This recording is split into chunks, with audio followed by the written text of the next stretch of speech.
72세 조명숙. 저는 평생 바보 시어머니 역할을 완벽하게 연기해왔습니다. 35년 전 소박한 며느리였던 저는 재벌가 막내 아들 강준호와 결혼했습니다. 시댁에서는 저를 무시했지만 남편만큼은 저를 사랑해줬죠. 남편이 갑작스럽게 세상을 떠난 후 저는 철저히 무력한 과부 역할을 해왔습니다. 며느리 이지은은 서울대 법대 출신의 대형 로펌 변호사였습니다. 제 아들 강민호와 결혼한 지 10년 처음부터 저를 시골 출신 무식한 시어머니로 취급했죠. 어머님, 요즘 시대에 그런 생각은 좀 구식이에요. 어머님은 모르실 거예요. 이런 건 전문가가 해야 해요. 지은이는 항상 저를 은근히 무시하면서도 겉으로는 예의 바른 며느리를 연기했습니다. 특히 남편 앞에서는 더욱 그랬죠. 하지만 제가 정말 아무것도 모르는 바보일까요? 사실 저는 조명숙이 아니라 조명화였습니다. 35년 전 저는 미국에서 경영학 박사과정을 밟고 있던 유학생이었습니다. 여름방학에 한국에 잠시 왔다가 우연히 만난 강준호에게 첫눈에 반했죠.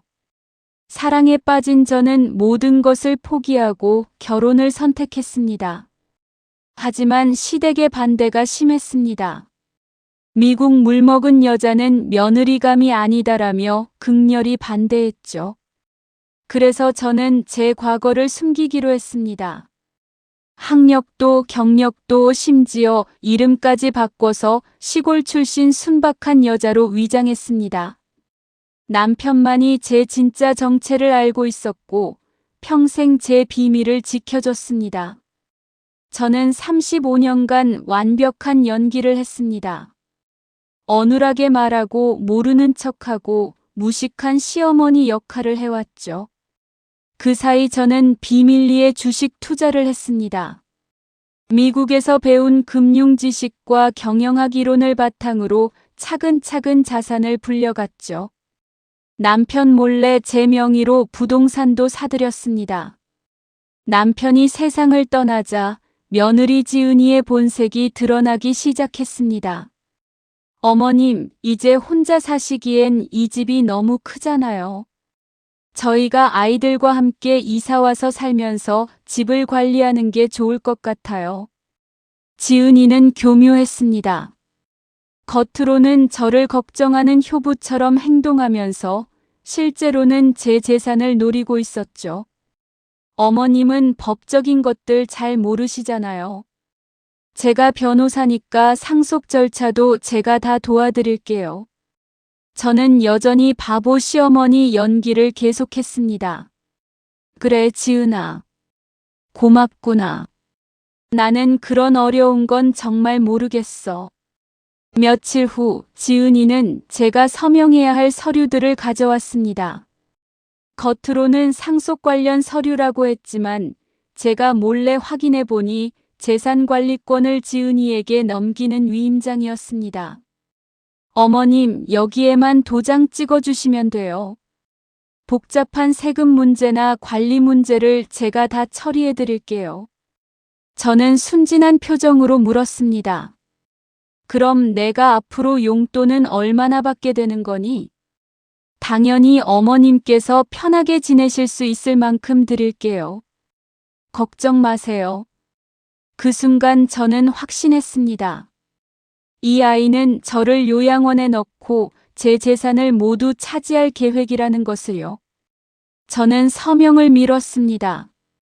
지은아, 나이가 들어서 그런지 머리가 잘 안 돌아가네. 며칠 더 생각해보고 싶어.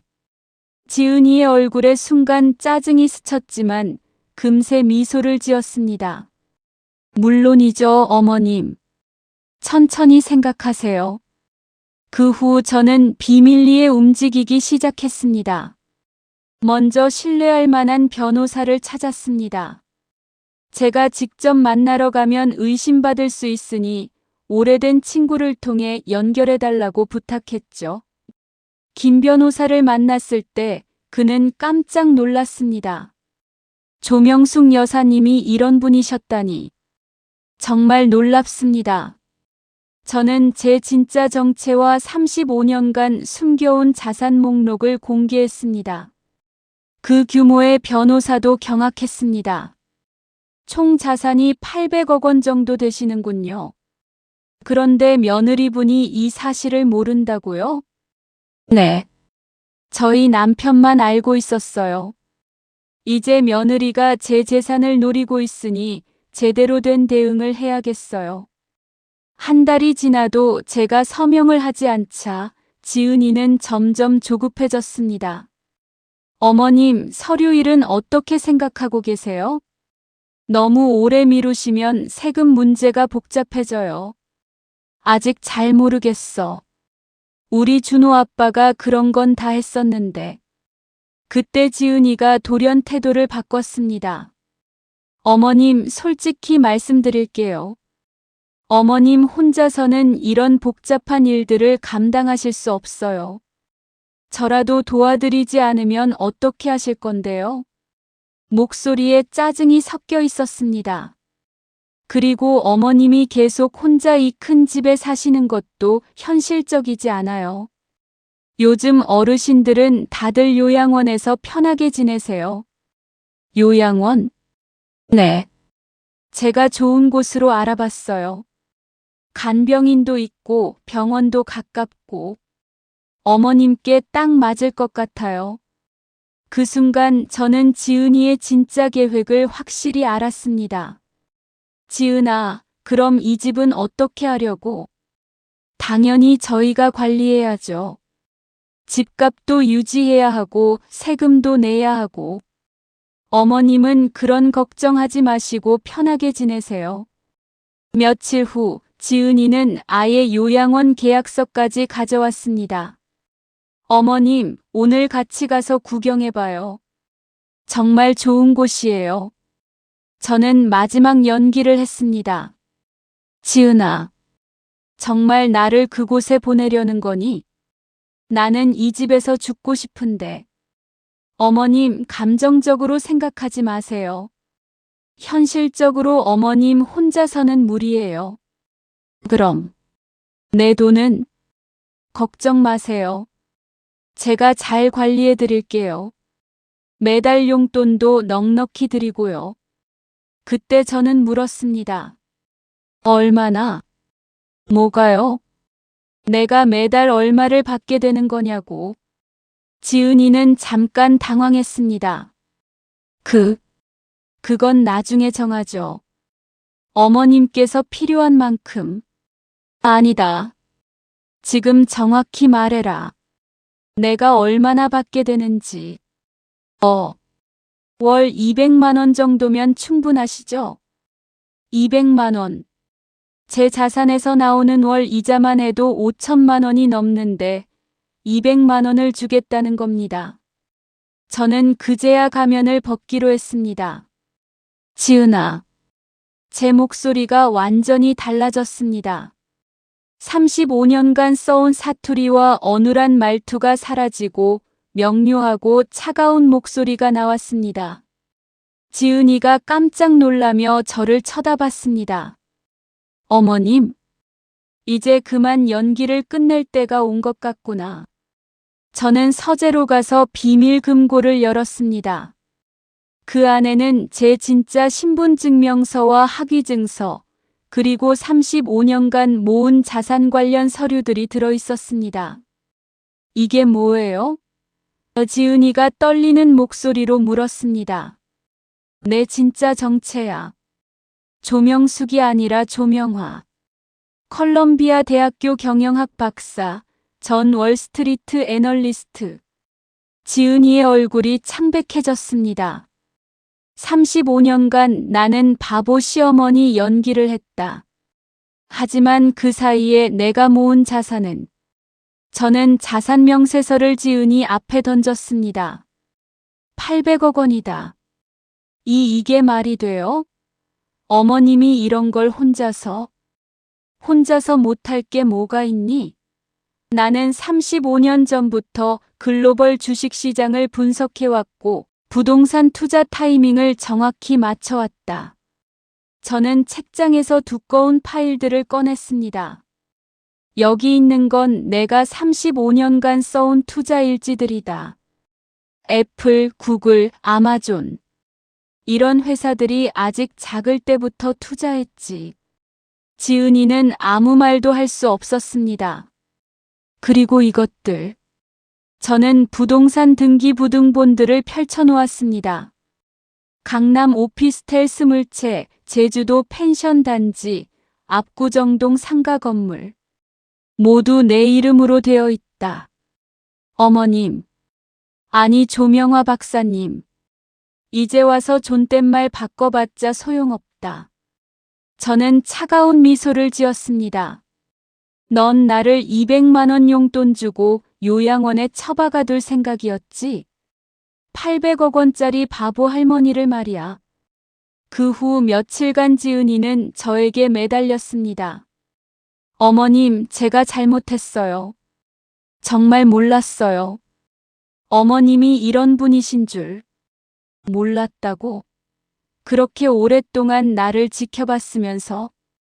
정말요. 만약 알았다면 그런 생각 절대 안 했을 거예요. 그래서 더 나쁘다는 거다. 저는 지은이를 똑바로 쳐다봤습니다. 넌 내가 무능하고 약하다고 생각했기 때문에 함부로 대한 거야. 만약 내가 처음부터 박사 출신이라고 했다면 존중했겠지. 지은이는 아무 말도 할 수 없었습니다. 그런 내가 내 며느리로서 자격이 있다고 생각하니? 저는 아들 민호를 불렀습니다. 민호야, 엄마랑 이야기 좀 하자. 민호는 아내에게서 상황을 대충 들었는지 어색한 표정이었습니다. 엄마. 지은이한테서 들었는데 엄마가. 그래, 내 아빠만 알고 있던 비밀이었다. 이제 너도 알 때가 됐고. 저는 아들에게 제 진짜 이야기를 모두 털어놓았습니다. 35년간 바보 연기를 한 이유는 시댁을 위해서였다. 하지만 이제는 더 이상 그럴 필요가 없겠구나. 민호는 충격받은 표정이었습니다. 엄마.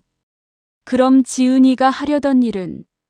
내 아내는 나를 요양원에 보내고 내 재산을 가로채려고 했다.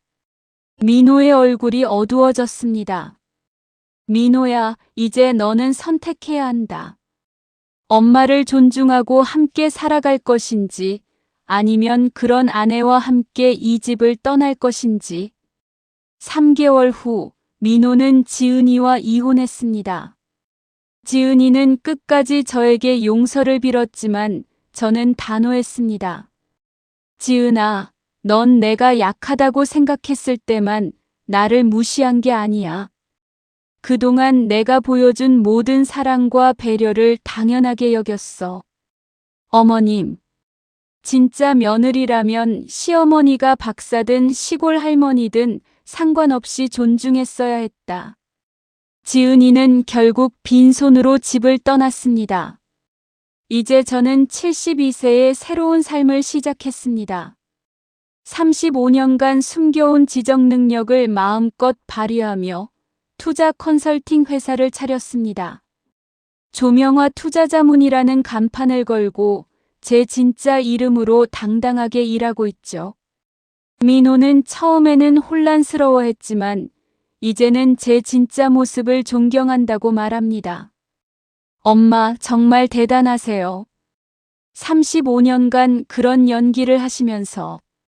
연기가 아니라 선택이었다. 하지만 이제는 내 방식대로 살아갈 거야.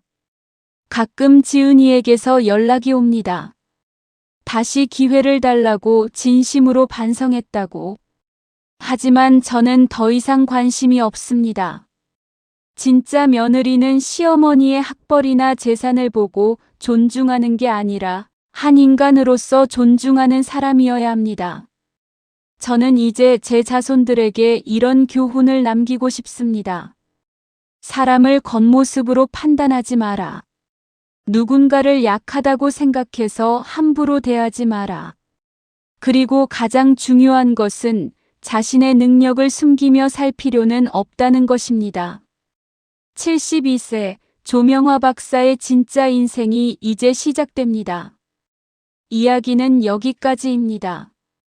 재미있으셨다면 좋아요, 구독, 알람 설정 잊지 마세요.